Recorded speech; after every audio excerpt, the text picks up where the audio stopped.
Him say, Mark Golden is an asset to the Labour Party. The out-order man go up a arena go say, you know. Him say, once you keep Mark Golden there, Labour right sure say them a go win. Little did he know that Mark Golden has a work ethic that cannot be surpassed by any living man in Jamaica, because he touch the road day and night, he move around, he unite the party, and look at the People's National Party tonight in a Rockabassa car park. The PNP is ready to give the Labourites a beating. Love it.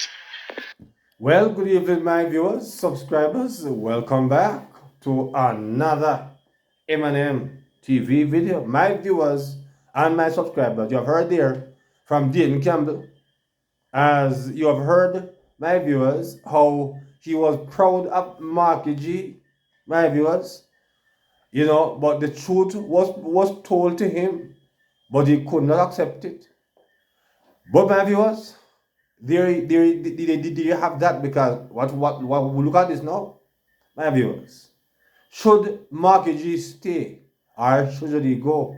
Because indeed, my viewers, Mark Golden is an asset to the JLP. Yes, indeed, Dayton Campbell do not want to accept that, but he is without a doubt an asset to the JLP, because Andrew will certainly hand him another beating if he do not decide step aside. He will certainly get another fine backsliding, my viewers, in the next election, in the next 5 years, because, my viewers, Marky G will be 65 at that time, and of course Andrew will be 58. So he will still very young, my viewers, to contest yet another election, my viewers. So it is expected to be a very interesting thing, my viewers. But there was a conference, my viewers, earlier today, and you're going to be hearing, my viewers, a part of the conference, and you're going to hear again Dayton Campbell is posturing, because clearly he's not intended, my viewers, not intended to relentless. He not change his tactics. So he comes out again, my viewers, with more lies. Yes, more lies again from Dayton Campbell. So you're going to hear at this time, my viewers, a little bit of that conference, and then, my viewers, you're going to be hearing from the Prime Minister, because, my viewers, the Prime Minister respond to a controversial topic, a controversial matter, my viewers. So you're going to hear that in the final clipping in this evening's program. But you're going to hear at this time, my viewers, the little bit of the conference, and then I will come back. So let's get to the conference, my viewers, for you to hear a little bit of what is said. You put forward the suggestion comparing Jamaica's electoral process to that of Guyana, which has a history now of concerns about the process, whereas here in Jamaica we had the OAS, CARICOM, as well as CAFE, all suggesting that the elections were free of harassment, free of intimidation, or any other irregularities, so far as going as to commending us in terms of our conduct here and to put forward Jamaica as a model that the Caribbean can follow. Isn't that a bit out of sorts in terms of that assessment by you in terms of irregularities? And to you, Mr. Golding, your predecessors have all offered their resignations to the wider party following an election loss. Will you not do the same, or will you simply take up your post as opposition leader going into the parliament? Well, let me. No, you want to go first? No, let me say. I think. Yes, my viewers, you're going to be hearing. I think the aspects. I don't think what you characterize as overstatement, notwithstanding anything that has been said by CAFE or any other organization that participated. The EU focus, and I urge you, and I think you have read the EU report, and if you have, then you'll see that they commented on some other aspects of it, much of which we saw in full force here in Jamaica. The issue that we believe needs to be addressed as an urgent matter is the whole issue of the the advertising and promotion before and during the campaign with we believe excessive state resources. And that aspect of it and others were specifically commented on. So my advice is that whatever the specific limitations or the concerns that the OAS or other monitoring group didn't address, the EU's report, I believe, was much broad-based and some of it very relevant to me. If I may add something to that before the leader answers the next question. I think we've been very responsible as a party. I think we've been very responsible. Nationwide carried a story that Cafe said that 21% of the persons at the polling station at 5 o'clock were not allowed to vote. We could easily have created a stir with that to suggest that those persons would have voted for us and it would have changed the outcome of the elections. We didn't. We waited for good information, right? For additional information. And we have seen where over the last 2 days, the ECG has refuted what was carried as to what Cafe had said. And then since that, Cafe today in the paper is clarifying that that did not actually take place. So I believe the comment that was made as well was not necessarily comparing the electoral system in the two countries, but about the report that came out of the election. So I don't know how you got to the point of saying he was comparing the two electoral systems. He was speaking to the report that came out and said that there are similarities that we have seen the same thing here. Cafe, CARICOM and other OAS, other persons that came here would not have been out in the field to see that $100,000 was offered to an indoor agent not to work, or offered to a cluster manager to give me the canvas of this party. They would not have seen that. They would not have seen what took place in the field. They would have been at the polling station, right? They would not have seen the night before that somebody was offered money to dip their finger in ink and therefore can't show up to the polling station. They would not have seen where we saw some persons, MPs, trying to separate people into lines as to who you are going to vote for. Totally inappropriate, right? From a high-ranking member of the Jamaica Labour Party. So the issues that we are bringing forward here are things that we have contemplated on, we've heard about, and not just anecdotal things, but things that we can say, these, based on the reports that we've gotten, and there's additional work to do, but there is sufficient evidence to speak to it at this point to suggest that there was indeed an attempt to suppress the votes. Remember that we did run a campaign, where the last credible poll that came out before the election had us ahead by 3 percentage points, right? Not like the one from Nationwide that said we're 13 points behind. That was totally fraudulent, right? And if you look at the outcome of the elections, it was within 1%, as in the popular vote. So it was within that margin of error. And that is after all the suppression that took place by the Labour Party and the delayed voting by the ECJ that caused persons to leave the polling station and not being able to participate.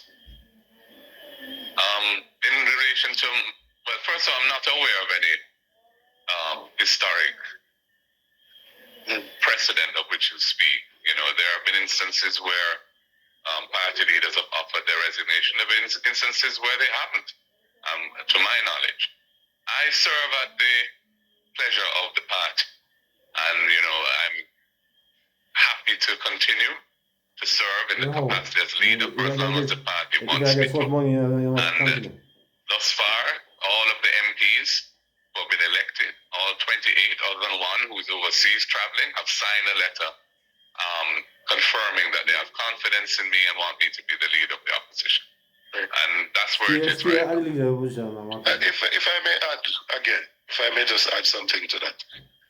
I want for us not to mislead the public with some of the statements. There are some things that are being said in the public space that are just not true. Andrew Holness was defeated by Portia Simpson Miller in 2011. It seems persons have forgotten that. He did not One of resign, people who don't know nor did he that offer any resignation. He stayed there. he was there Did not for even 2 or make 3 public months, the Dayton. appraisal committee 2 report or that 3 was done. months, not 5 years. Right.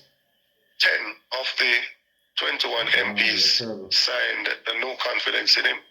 He's the one that saved himself with his casting vote. I also hear persons saying that it's historic, unprecedented, this third term.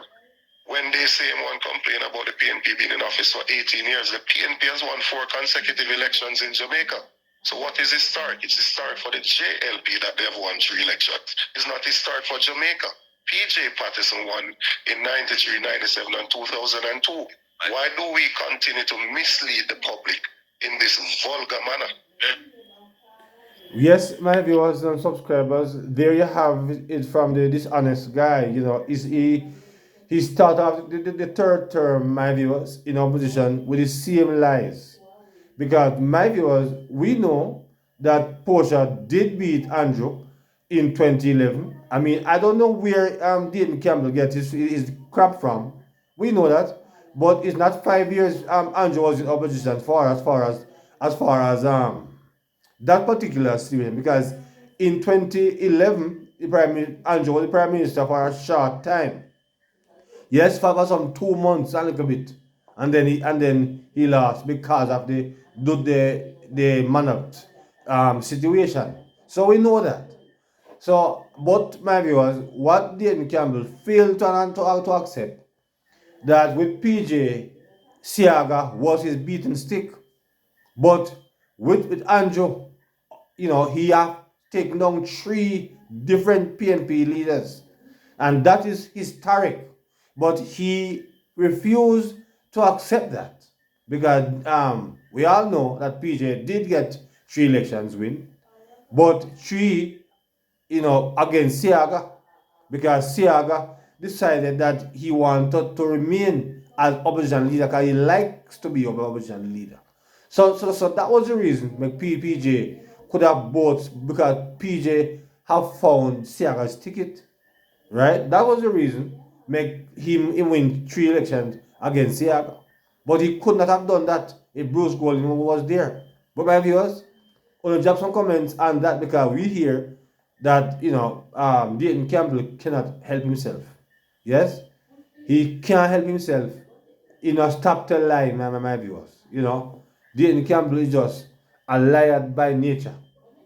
He only knows how to lie, my viewers. He only knows how to lie. Dayton Campbell can't speak any form of truth whatsoever. Just lies and more lies. That's the only thing he knows how to speak. Lies. So my viewers, you're going to be hearing the Prime Minister at this time. You're going to hear from the Prime Minister, yes, as he responds to RJR journalists, my viewers, on the issue of you're born in Jamaica, but it doesn't necessarily mean that you are a Jamaican. So you're going to hear the Prime Minister, my viewers, respond to this particular journalist at this time. So I will let hear that now. What I meant and what I said. There are many Jamaicans, Giovanni. So what did you mean by that? Oh, I thought it was clear. There are many Jamaicans who are overseas who chose Jamaica. They weren't born here. They have Jamaican parents, they have Jamaican connections, and they come to Jamaica to get their Jamaican passport. They chose to have Jamaican citizenship. Are you saying they are not Jamaicans? But look, we are all people who can reason, and we must be very careful when there are those who want to make political fodder, and we encourage it. Is it that you misspoke? Do you contemplate the statement in terms of being born in Jamaica? No, Giovanni, I was very clear. There are persons who were not born in Jamaica, but who chose Jamaica. So I give you an example. Recently, I toured our consulate in the United States, and it was reported to me that there was a massive surge of persons seeking to get their Jamaican passport. In other words, they were choosing Jamaica. They weren't waiting. They wanted to get their Jamaican passport, and they wanted their children to have Jamaican passports. Those are Jamaicans too. So my statement is an accurate and correct statement. Of course, being born in Jamaica makes you a Jamaican. That's obvious. But there are people who are not born here, but they choose to exercise their right to Jamaican citizenship. Jovan, everybody understands what I meant and what I said. There are many Jamaicans, Giovanni. So what did you mean by that? Oh, I thought it was clear. There are many Jamaicans who are overseas who chose. Yes, my viewers, there you have it from the Prime Minister as he responds to Giovanni Dennis. My viewers, as he continues, to, make an issue out of what the Prime Minister said on the debate stage.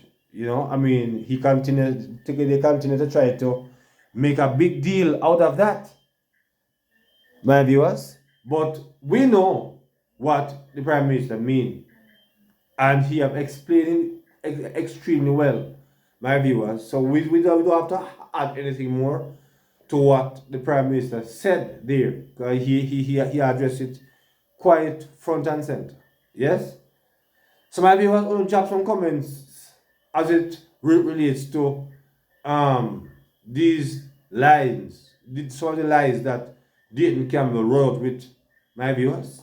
Because we know film style, and we're not expecting that Dayton Campbell is going to change his tune anytime soon. He's going to continue to lie, continue to be disingenuous, yes, and being who he is. And indeed, my viewers, Mark Wolin must continue there as opposition leader, because surely the Prime Minister will find, will work him out for the next election if he desire to continue. But I think, my viewers, where Mr. Cliff Hughes has something to say to my viewers. So if I find that, I will let you hear that little piece of clipping, and then I end it right there, my viewers, because Cliff had something very interesting to say, my viewers. So maybe I could hear it, what Cliff was saying, and then we end that. Let's listen to this. The defeated leader, Mark Golding, should offer his resignation, as did Michael Manley in 1980 when he lost heavily to Edward Seaga. As it was with Portia Simpson Miller when she lost narrowly to Bruce Golding, as it was with Peter Phillips when he lost in 2020 to Andrew Holness. So I gather there is this debate simmering in the party, and people are taking positions. Is there tension brewing in the PNP again? Defeated leader. Yes, my viewers. So there you have it from Mr. Cliff Hughes, as he hear that tension brew again in the PNP, my viewers. Yes, because I'm sure that not all of them who are there is excited to have Marky G there, because when Portia lost in 2016, they pushed her out, and indeed the margin of victory for the JLP was only a single seat. Now it's a 7-seat majority. So if Portia, if they push out Portia, my viewers, when she only lost by one single seat, why indeed should Marky G stay? But as far as we are concerned, he's an asset indeed to the JLP. So stay where you are, Marky G. Don't move a muscle. Don't move a foot. Stay right there. So my viewers will drop some comments on what Cliff Hughes also heard of what is happening in the PNP, my viewers. More fight is coming. Yes, they are not going to allow Marky G to continue at 65. And then Diane Abal said Andrew must go. And Andrew I got only be 58. What could go so? My viewers. So I will drop some comments in that. So until another video, my viewers, please remember to like and to share and to subscribe to the channel. Yes, my viewers. So until another one. Good evening.